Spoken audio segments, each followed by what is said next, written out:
बिस्मिल्लाहिर्रहमानिर्रहीम। Welcome to my channel. आज जो हम टॉपिक डिस्कस करेंगे वो है सुपर मेश एनालिसिस के। सुपर मेश एनालिसिस का हम डिफिनीशन भी देखेंगे, उसके स्टेप्स भी देखेंगे और एक एग्जांपल भी उस पर सॉल्व करेंगे। तो ये है हमारे पास is a concept use in electrical circuit analysis to simplify circuits with multiple meshes. Super mesh जो है हमारे पास एक कंसेप्ट है, इलेक्ट्रिकल सर्किट एनालिसिस में यूज होता है और ये सर्किट सिंप्लीफिकेशन के लिए यूज होता है। अगर हमारे पास एक सर्किट है उसमें मल्टीपल मेशेस है तो उसको सॉल्व करने में सुपर मेश हम इस्तेमाल करते हैं और ये सिंप्लीफाई करते हैं सर्किट को। जो मेन बात है वो ये है कि it occurs when a current source is contained between two essential meshes. Super mesh वहां पे अकर करता है, वहां पे लाई करता है जहां पे हमारे पास एक करंट सोर्स जो है वो दो एसेंशियल मेशेस के दरमियान आ जाए। अगर हम इस एग्जांपल को देखें तो एग्जांपल में हमारे पास एक नेटवर्क दिया गया है जिसमें दो मेशेस है, ये मेश 1 है और ये मेश 2 है। इसमें जो मेश 1 में करंट है वो I1 करंट है क्लॉकवाइज और जो मेश 2 में करंट है वो I2 करंट है क्लॉकवाइज। तो यहाँ पे भी हम अलग केवीएल अप्लाई करेंगे, यहाँ पे अलग केवीएल अप्लाई करेंगे। लेकिन अगर हम सुपरमेश लेते हैं तो सुपरमेश में हमारे पास ये जो करंट सोर्स है जो दो एसेंशियल मेशेस के दरमियान वाक़या है तो इसको हम रिमूव करेंगे और यहाँ पे हमने ये रिमूव कर दिया और ये पूरा जो है हमारे पास एक मेश बन जाएगा। इसको हम सुपर मेश कहते हैं। तो ये हमारे पास सुपर मेश का एग्जांपल हो गया। मतलब सुपर मेश हमारे पास एक नेटवर्क के सिंप्लीफिकेशन के लिए यूज होता है और ये सुपर मेश वहां पे यूज होता है जहां पे हमारे पास दो मेश के दरमियान जो है एक करंट सोर्स आ जाए, तो वहां पे हम सुपर मेश यूज करेंगे। अब इसके हम स्टेप्स देखते हैं कि सुपर मेश में हम कौन कौन से स्टेप्स फॉलो करेंगे, फिर उसके बाद जो है हम सुपरमेश का एक एग्जांपल देखते हैं। ये अभी हमारे पास सुपरमेश के जो स्टेप्स है सुपरमेश एनालिसिस के उसको हम देखते हैं। फर्स्ट स्टेप जो हमारे पास है identify current source that is common to meshes. जो एग्जांपल में हमने देख लिया जो हमारे पास करंट सोर्स है दो मेशेस के दरमियान में जो था, तो पहले हम उसको आइडेंटिफाई करेंगे कि वो कहां पे है। Remove branch containing the current source that is common to two meshes.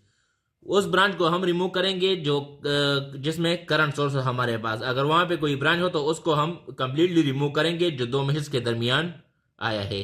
The remaining loop is called super mesh. जो हमारे पास कंप्लीट लूप बन जाएगा उसको हम सुपर मेश कहते हैं। फिर उसके बाद है assign mesh current in meshes like mesh analysis. Meshes में जो है हम करंट असाइन करेंगे जिस तरह हम मेश एनालिसिस में करते हैं, मतलब I1 I2 I3 इस तरह असाइन कर लेंगे। Apply KVL to super mesh and develop equation. फिर सुपर मेश को हम केवीएल अप्लाई करेंगे और एक इक्वेशन सुपर मेश का हम डेवलप कर लेंगे। उसके बाद है apply KCL to either node of current sources. जो हमारे पास केसीएल है वो हम नोड पे अप्लाई कर लेंगे। कौन से नोड पे? उस नोड पे अप्लाई करेंगे जहां पे हमारे पास करंट सोर्स आया था जिसको हमने रिमूव करके सुपर मेश बनाया था। उसके किसी भी नोड को हम केसीएल अप्लाई करेंगे और वहां से भी हम एक इक्वेशन डेवलप कर लेंगे। तो अब हम स्टेप्स को फॉलो करते हुए एक इक्वेशन, एक नेटवर्क जो है वो सॉल्व करते हैं सुपर मेश एनालिसिस पे। यहाँ पे ये हमारे पास एक नेटवर्क है जिसमें करंट सोर्स है और एक वोल्टेज सोर्स है और करंट सोर्स है और बाकी इसमें 4 रेजिस्टर्स है। इसको हम सुपर मेश एनालिसिस को फॉलो करते हुए इस नेटवर्क को हम सॉल्व करते हैं। तो सबसे पहले हम इसको जो मेश है उसको नाम दे देंगे, करंट असाइन कर लेंगे I1 I2 और I3।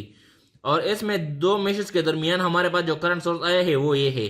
तो इस करंट सोर्स को इसके सीरीज में जो रेजिस्टर है इसको हम रिमूव कर लेंगे तो ये हमारे पास एक कंप्लीट सुपर मेश बन जाएगा इस तरह, ठीक है। और यहाँ पे हम इसको यहाँ पे इस एरिया को हम ए नाम दे देंगे क्योंकि इसमें हम बाद में केसीएल अप्लाई करेंगे। जो हमारे पास लास्ट स्टेप था उसमें हम केसीएल अप्लाई करेंगे इस नोड पे। तो यहाँ पे कहता है for finding super mesh equation remove current source and resistor in series to current source. जिस तरह मैंने आपको बता दिया सुपर मेश इक्वेशन फाइंड करने के लिए जो हमारे पास करंट सोर्स है जिसको दो मेश के दरमियान आया है उसको हम रिमूव कर लेंगे और इसके सीरीज में जो रेजिस्टर है इसको हम रिमूव कर लेंगे। Apply KVL to super mesh. Super mesh जो है इसको हम केवीएल अप्लाई करेंगे। तो केवीएल जब हम अप्लाई करते हैं तो यहाँ पे करंट एंटर होता है तो ये -8 वोल्ट। यहाँ पे जब आता है तो 2I1 -I3। I1 क्योंकि ये करंट इस साइड से आता है और ये I3 अब इस साइड से जाता है तो इसलिए I3 को हम माइनस ले लेंगे।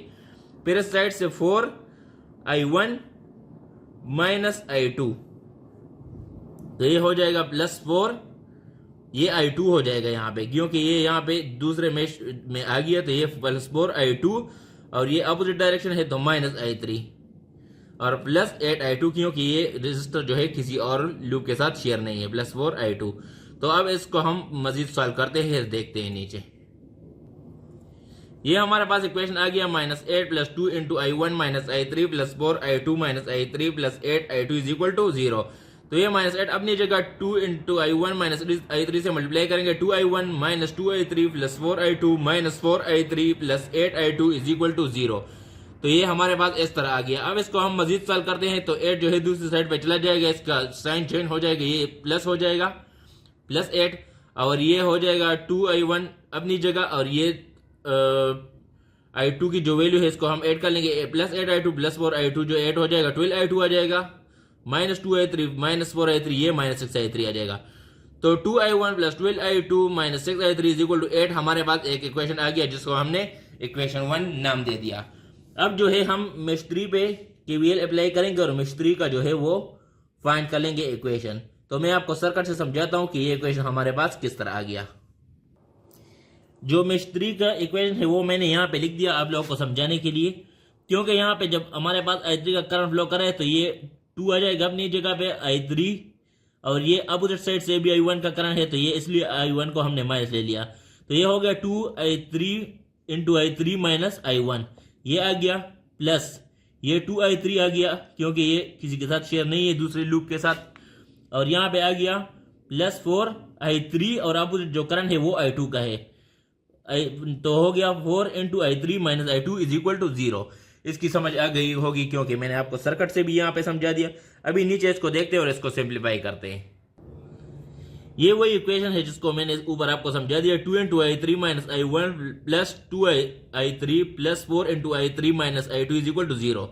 तो ये मल्टीप्लाई हो जाएगा और ये भी यहाँ पे मल्टीप्लाई हो जाएगा, 2I3 - 2I1 + 2I3 + 4I3 - 4I2 = 0।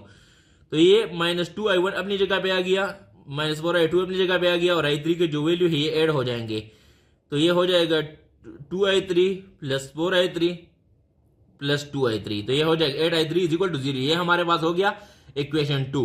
अभी हमारे पास जो मैंने आपको पहले समझाया था, जो नोट ए नाम दिया था, हम उस पर अभी KCL अप्लाई करेंगे। Now connect current source and resistor, जिस करंट सोर्स रेजिस्टर को हमने रिमूव किया था अब हम दोबारा उसको ऐड कर लेंगे and apply KCL to node A, और नोट ए पे हम KCL अप्लाई करेंगे। तो ये हमारे पास जो इक्वेशन आया है यहाँ पे 4 + I2 = I1, ये मैं आपको ऊपर सर्किट में समझाता हूं। तो ये नोट ए है जिसपे हम KCL अप्लाई करेंगे। तो KCL जो हमारे पास है वो है summation of current entering to the node = summation of current leaving the node. तो ये हमारे पास करंट ये वाले भी एंटर होता है, तो ये हो गया +4 और ये भी एंटर होता है, तो ये हो गया I2 और = तो ये लीव कर रहे हैं, तो ये हो गया I1। तो ये एंटरिंग 4 एम्पेयर है और I2 है, तो ये 4 + 2 हो गया = ये लीविंग है, तो ये I1 हो गया। अभी नीचे इसको सॉल्व करते हैं मजीद। तो ये हमारे पास वो इक्वेशन है जो नोट ए से आ गया, 4 + I2 = I1। तो अभी I1 और I2 को हम इस साइड पे ले गए, तो I1 - I2 = 4। तो ये हमारे पास हो गया इक्वेशन 3। अभी हम I1, I2 और I3 फाइंड करेंगे, क्योंकि हमने सारे लूप मेश, सुपर मेश के लिए, मेश 3 के लिए और नोट ए के लिए, सब के लिए इक्वेशन फाइंड कर दिए। अब हम करंट I1, I2 और I3 फाइंड करेंगे। तो यहाँ पे जो हमारे पास I1 = 4 + I2 आया है, इसको हम इक्वेशन 1 में पुट करते हैं। तो इक्वेशन 1 हमारे पास था 2I1, तो I1 की जगह पे हमने 4 + I2 पुट कर दिया, + 12I2 - 6I3 = 8। सिर्फ I1 की जगह हमने पुट कर दिया 4 + I2, बाकी हमने इक्वेशन 1 एज इट इज लिख दिया। अभी हम इसको सॉल्व करते हैं और इक्वेशन को देखते हैं। ये हमारे पास वो इक्वेशन है। अभी 2 को 4 से मल्टीप्लाई कर लिया, 8 आ गया, 2 × I2 + 12I2 - 6I3 = 8। इसको सॉल्व करने से हमारे पास 12I2 + 2I2 = 14I2 आ गया, -6I3 = 0, क्योंकि 8 - 8 = 0। तो इसको हमने इक्वेशन ए नाम दे दिया। अभी हमारे पास I1 की जो वैल्यू है, I1 = 4 + I2, इसको हम इक्वेशन 2 में पुट करते हैं। तो इक्वेशन 2 हमारे पास है -2I1, तो I1 की जगह हमने पुट कर दिया 4 + I2 - 4I2 + 8I3 = 0। तो मल्टीप्लाई हो गया इसके साथ, तो ये हो गया -2 प्लस इंटू 4, तो ये आ गया -8 -2i2 -4i2 plus 8i3 is equal to 0। तो ये -2i2 -4i2 ऐड हो गया, इससे आ गया -6i2 plus 8i3 is equal to, ये -8 साइड पे चला गया, ये हो गया +8। ये हमारे पास हो गया इक्वेशन बी। अब हमारे पास जो इक्वेशन ए आया है, इक्वेशन बी आया है, तो हम इक्वेशन ए को 4 से मल्टीप्लाई कर लेंगे, इक्वेशन बी को जो है हम 3 से मल्टीप्लाई करेंगे। ये सारा कैलकुलेशन जो हम कर रहे हैं, ये सारा हमारे पास जो है सिंपल मैथमेटिक्स है। तो इक्वेशन ए हमारे पास है 14i2 6i3, इसको हमने 4 से मल्टीप्लाई कर दिया, जिससे हमारे पास आ गया 56i2 24i3 is equal to 0। और जो इक्वेशन बी है वो है हमारे पास -6i2 plus 8i3 is equal to 8। तो दोनों साइड को हमने 3 से मल्टीप्लाई कर दिया, तो ये आ गया -18i2 plus 24i3 is equal to 24। तो अब हमारे पास जो इक्वेशन, इसको हमने एक को इक्वेशन डबल ए नाम दे दिया और दूसरे को इक्वेशन डबल बी नाम दे दिया। तो हमारे पास जो अब इक्वेशन डबल ए है और इक्वेशन डबल बी है, इसको हम सिंपल ऐड कर लेंगे। तो इक्वेशन डबल ए जो हमारे पास था वो था 56i2 24i3 is equal to 0, और इक्वेशन डबल बी जो था -18i2 plus 24i3 is equal 24। तो 56 - 18 इज इक्वल आ गया हमारे पास 38i2 -24i3 plus 24i3 cut गया, 0 आ गया, और 0 प्लस 24 आ गया। अभी हम i2 को मालूम करने के लिए दोनों साइड को 38 पे डिवाइड करते हैं, तो i2 हमारे पास जो आ गया वो है 0.63 एम्पेयर। अब हम इसके बाद देखते हैं i2 जो है वो पुट करते हैं इक्वेशन 3 में, ताकि हमारे पास i1 मालूम हो जाए। तो इक्वेशन 3 हमारे पास जो है वो है i1 - i2 is equal to 4। तो i1 माइनस i2 की जगह हमने पुट कर दी 0.631 is equal to 4। i1 is equal to 4 plus 0.631, तो i1 हमारे पास आ गया 4.631 एम्पेयर। i2 हमारे पास आया था 0.631 एम्पेयर, i1 हमारे पास आ गया 4.631 एम्पेयर। अब हम i1 i2 को किसी भी इक्वेशन में पुट करके हम i3 फाइंड कर सकते हैं। Now put i1 and i2 in equation 1 to find i3। Equation 1 हमारे पास किया है 2i1 plus 12i2 minus 6i3 is equal to 8। 2i1, तो i1 की जगह हमने पुट कर दिया 4.631 प्लस 12i2, i2 की जगह हमने पुट कर दिया 0.631 ampere, minus 6i3 is equal to 8।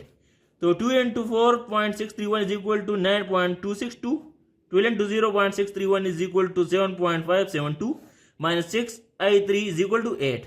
इन दोनों को हमने ऐड कर दिया गया 16.834 minus 6i3 is equal to 8। इसके बाद माइनस 6i3 अपनी जगह पे रह गया, और ये जो है दूसरे साइड पे चला गया, तो ये माइनस हो गया 8 माइनस 16.834, तो ये आ गया minus 6i3 is equal to minus 8.834। तो ये जो आ गया, इसको हम दोनों साइड को -6 से डिवाइड कर लेंगे, तो ये हमारे पास आ जाएगा i3 is equal to 1.47 ampere. i1 हमारे पास आ गया 4.631 एम्पेयर, i2 आ गया 0.631 एम्पेयर, और i3 जो है वो आ गया 1.47 एम्पेयर। तो ये था आज हमारे पास टॉपिक सुपर मेश एनालिसिस, जिसको हमने कंप्लीट देख लिया, जिसका डिफिनीशन, स्टेप्स और एक एग्जांपल भी हमने इस पे सॉल्व कर दिया। इससे पहले हमने मेश एनालिसिस पढ़े और सारे theorem, superposition theorem, Norton theorem, Thevenin theorem, maximum power transfer theorem, जितने भी थ्योरम वो सारे हमने कवर कर लिया। आपको किसी भी थ्योरम में कहीं भी इस टॉपिक में भी कहीं भी कोई भी मसला है, आप कमेंट सेक्शन में पूछ सकते हैं, मैं आपको गाइड करूंगा।